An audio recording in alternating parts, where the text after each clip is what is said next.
एक बड़ी खबर है, भिलाई से ये खबर है। प्रोफेसर की पिटाई का मामला है।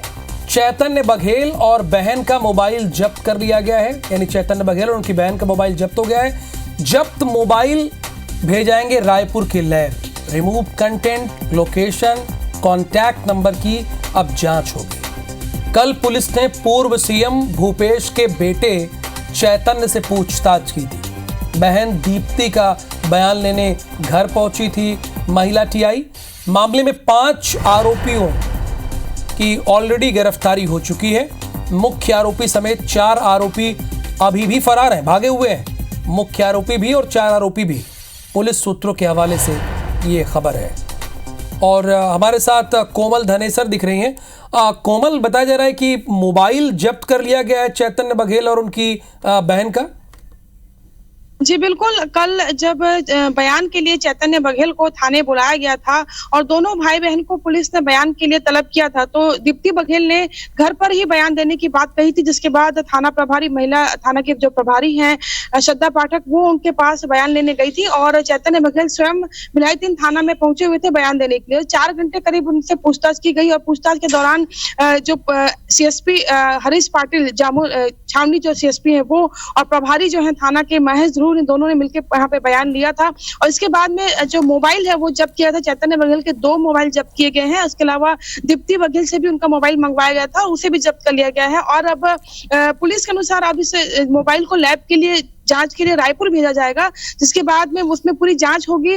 सीएसपी छावनी के अनुसार और पुलिस सूत्रों की माने तो जो मोबाइल की जांच इसलिए भी जरूरी होती है कि जब बयान लिया जाता है उसके बाद बयान और मोबाइल की जो लोकेशन या कांटेक्ट कब जो मुख्य आरोपी है प्रवीण शर्मा, वो चूंकि चैतन्य बघेल के दोस्त हैं, तो मुख्य आरोपी के साथ कब उनकी बात हुई, घटना के पहले कितनी देर बात होती थी, घटना के बाद कब बात हुई, या फरारी होने के बाद में वो कांटेक्ट में है या नहीं, इन सारी चीजों की जांच के लिए जो मोबाइल जब लैब में भेजा जाएगा तब सारी चीजें पता होंगी। और अगर इसी बीच मोबाइल से कुछ कंटेंट या कोई कॉन्टेक्ट नंबर, मैसेज या कुछ भी चीजें जो डिलीट होती है वो भी रिकवरी की जाती है जब लैब में जब मोबाइल जाता है। तो ये सारे प्रोसेस जो है टेक्निकल पहलू की जो जांच होती है वो पुलिस उसमें अब एक कदम आगे बढ़ करके अभी टेक्निकल चीजें जो है उस पर अब जांच के बाद सारी चीजें सामने आएंगे। तो आज या संभवतः कल ये जो मोबाइल है वो रायपुर के लैब में भेजे जाएंगे।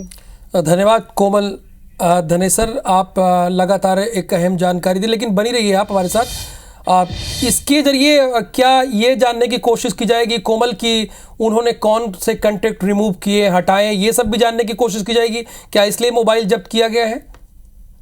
जी बिल्कुल, यही वजह है। कल जिस तरीके से छावनी सीएसपी हरीश पाटिल ने मीडिया के सामने चीजों को बताया भी था कि जो पूछताछ हुई थी उसमें यही लगातार बात हुई है कि जो मुख्य आरोपी है प्रवीण शर्मा के साथ चैतन्य बघेल के संबंध कैसे हैं, पारिवारिक है, व्यावसायिक है या राजनीतिक है, क्योंकि लगातार वो लंबे समय से प्रवीण शर्मा उनके साथ रहा है और लगातार उनके हर समय वो साथ में रहता था। तो इस वजह से उनके जो संबंध है काफी प्रगाढ़ बताया जाता है। काफी करीबी दोस्तों में उसका नाम आता है प्रवीण शर्मा का, धीरज का।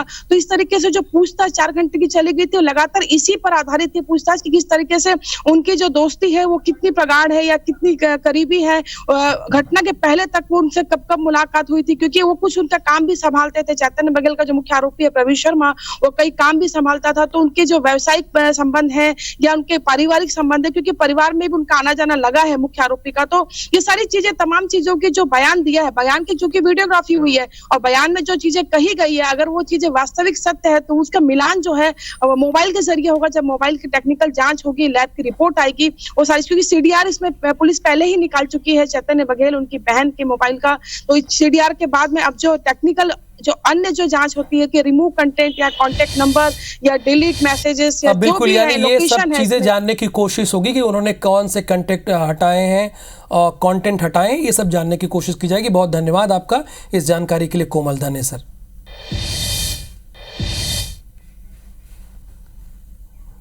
रात को पुलिस वाले द्वारा बयान कराने के लिए मुझे बुलाया गया था। संबंधित बयान अभी तो योजना चल रहा है। बाकी रात को पुलिस वाले द्वारा बयान कराने के लिए मुझे बुलाया गया था। संबंधित बयान अभी तो योजना चल रहा है। बाकी